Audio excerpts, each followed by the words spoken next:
کی ہدایات پر فلپین کے رے نامی سمندری طوفان کے اثرات کو کم کرنے کے لیے یہاں سے امداد روانہ کی جا رہی ہے۔ اور کورونا وائرس کا مقابلہ کرنے کے لیے قائم کیے گئے نیشنل اسٹریٹجک گروپ نے ویکسین کی تیسری خوراک یعنی بوسٹر ڈوز کی اہمیت پر زور دیا ہے۔ یہ تھا اہم خبروں کا خلاصہ، اور اب پیش خدمت ہے ریڈیو قطر سے آج کا دوسرا مفصل نشریہ۔ بسم اللہ الرحمن الرحیم۔ قطر اور اقوام متحدہ کے درمیان شراکت اور اصولوں کے تعلقات اس پیغام میں مجسم شکل میں ظاہر ہیں جو صاحب سمو امیر شیخ تمیم بن حمد آل ثانی نے اقوام متحدہ کے سیکرٹری جنرل جناب اینتونیو گٹریرس کی جانب سے وصول کیا ہے۔ اس پیغام میں صاحب سمو امیر کو اقوام متحدہ میں قطر کی شمولیت کو 50 سال مکمل ہونے کے موقع پر مبارکباد دی گئی ہے، اور اس میں یہ صاحب سمو امیر کو حاصل قدر و منزلت، عالمی سطح پر ان کے اعلی مقام اور اقوام متحدہ کی اس خواہش کی بھی عکاسی ہوتی ہے کہ وہ مختلف بین الاقوامی مسائل میں قطر کے ساتھ تعاون کا سلسلہ برقرار رکھنا چاہتی ہے۔ قطر سن 1971 میں اقوام متحدہ کا رکن بنا تھا، اور اس وقت سے قائم ہونے والے تعلقات پھر بڑھتے بڑھتے اب اسٹریٹجک پارٹنرشپ کی سطح تک پہنچ چکے ہیں، اور قطر اب تک اقوام متحدہ کے 41 سے زیادہ اداروں اور اتھارٹیز کی مالی مدد کر چکا ہے، اور اب وہ اپنی بین الاقوامی ذمہ داریوں کے لحاظ سے دوسروں کے لیے ایک قابل تقلید مثال بن چکا ہے۔ صاحب سمو امیر شیخ تمیم بن حمد آل ثانی کی ہدایات کے مطابق قطر فلپین میں آنے والے سمندری طوفان رے کے اثرات کو کم کرنے کے لیے جمہوریہ فلپین اور وہاں کے دوست عوام کی مدد کرے گا۔ وزیر اعظم و وزیر داخلہ شیخ خالد بن خلیفہ بن عبدالعزیز آل ثانی نے جمہوریہ فلپین کے وزیر داخلہ جناب ایڈوارڈو اینو کے ساتھ ٹیلی فون پر رابطہ قائم کیا ہے، اور ان سے گزشتہ دنوں جنوبی فلپین میں آنے والے اس طوفان میں ہونے والے جانی نقصان پر تعزیت کا اظہار کیا ہے۔ فلپین کے وزیر داخلہ نے قطر کی قابل قدر کوششوں اور فلپین کی حکومت اور عوام کے لیے انسانی یکجہتی پر وزیر اعظم اور وزیر داخلہ کا شکریہ ادا کیا ہے۔ فلپین کے ساتھ قطر کی یکجہتی کے اظہار میں ہی نائب وزیر اعظم و وزیر خارجہ شیخ محمد بن عبد الرحمن آل ثانی نے جمہوریہ فلپین کے وزیر امور خارجہ جناب تیوڈورو لوکسین کے ساتھ ٹیلی فون پر رابطہ قائم کیا ہے، اور ان سے رے نامی سمندری طوفان میں وفات پا جانے والوں کے حوالے سے تعزیت کا اظہار کرتے ہوئے زخمیوں کی جلد از جلد شفا یابی کی تمنا کا اظہار کیا ہے۔ نائب وزیر اعظم و وزیر خارجہ نے قطر کی جانب سے فلپین اور اس کی عوام کے ساتھ مکمل یکجہتی کا اظہار کرتے ہوئے اپنے اس یقین کا اظہار کیا ہے کہ فلپین اس طوفان کے اثرات سے نکلنے کی صلاحیت رکھتا ہے، اور انہوں نے کہا کہ قطر اس مقصد کے لیے اس کی مدد کرنے کو تیار ہے۔ مجلس شورا نے عربی پارلیمنٹ کے دوسرے آئینی سیشن کے دوسرے اجلاس میں شرکت کی ہے۔ یہ اجلاس اردن کے دارالحکومت عمان میں منعقد کیا گیا ہے۔ اجلاس کے آغاز میں شورا کونسل کے ممبران نے عرب پارلیمنٹ کی رکنیت کا حلف اٹھایا کہ وہ ملک میں مجلس شورا کے انتخابات میں منتخب ہونے کے بعد پہلی مرتبہ عرب پارلیمنٹ کے کسی اجلاس میں شرکت کر رہے تھے۔ عرب پارلیمنٹ کے اس اجلاس میں مشترکہ پارلیمانی عمل سے متعلق متعدد موضوعات، اس کے مزید فروغ کے وسائل اور عرب دنیا کو درپیش چیلنجوں کا جائزہ لیا گیا۔ کووڈ-19 کورونا وائرس سے متعلق قائم کیے گئے نیشنل اسٹریٹجک گروپ نے اپیل کی ہے کہ بچاؤ کے اقدامات کی مکمل پابندی کی جائے کہ اب اومیکرون نسل کا وائرس ملک میں ظاہر ہو چکا ہے۔ اس گروپ کے سربراہ ڈاکٹر عبداللطیف الخال نے اس نیو ویریئنٹ کے انتہائی تیز رفتاری کے ساتھ پھیلنے کی طرف اشارہ کرتے ہوئے کہا ہے کہ اس وقت پائی جانے والی ویکسینز اومیکرون کے خلاف بھی فعال ہیں۔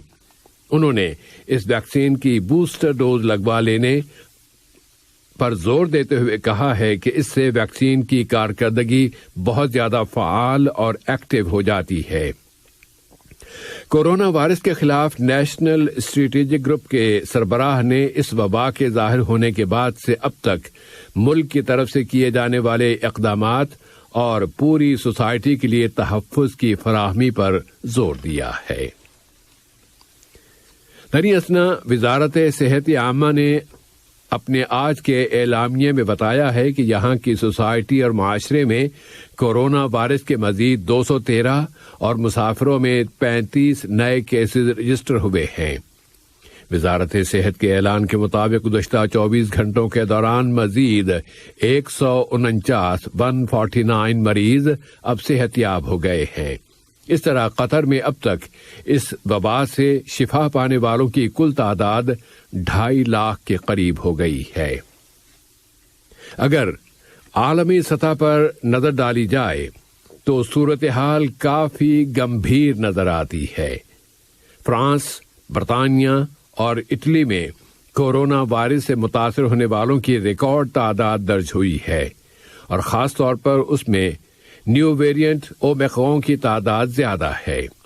فرانس، اسپین اور اٹلی نے فیس ماسک کی پابندی کا ہی اعلان کیا ہے، جبکہ جرمنی اور دوسرے کئی یورپی ممالک نے کہا ہے کہ وہ کرسمس کی تقریبات ختم ہو جانے کے بعد لاک ڈاؤن کر دیں گے۔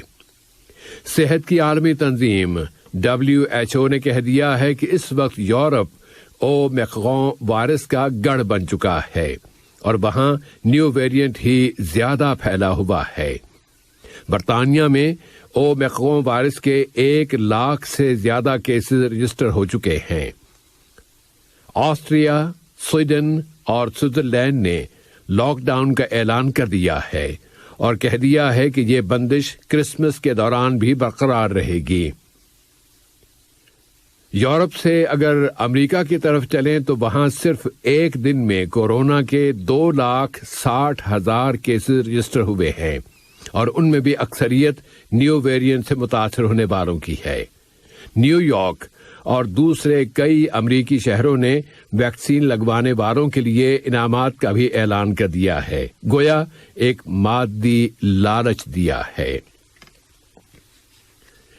لیبیا کے صدارتی کونسل کے سربراہ محمد المنفی نے ملک میں آزادانہ اور شفاف انتخابات کرانے کا عہد کیا ہے تاکہ ملک کو دوبارہ قتل و غارت گری کی طرف جانے سے روکا جا سکے۔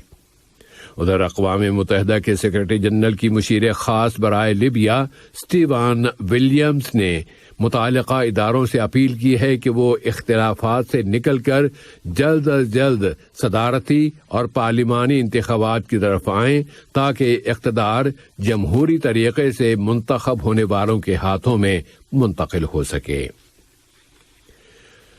تیونس کے صدر قیس سعید نے تیونس کو درپیش سازشوں پر متنبہ کرتے ہوئے کہا ہے کہ ملک کے متعدد اہلکاروں کو قتل کر دینے کی سازشیں کی جا رہی ہیں۔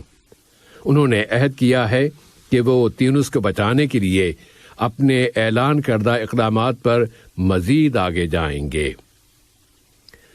اور کرکٹ سے متعلق کہ آسٹریلوی کرکٹر رکی پونٹنگ سال کے آخر میں ون ڈے اور T20 رینکنگ دونوں میں نمبر 1 ہونے کا ریکارڈ اپنے نام رکھتے ہیں۔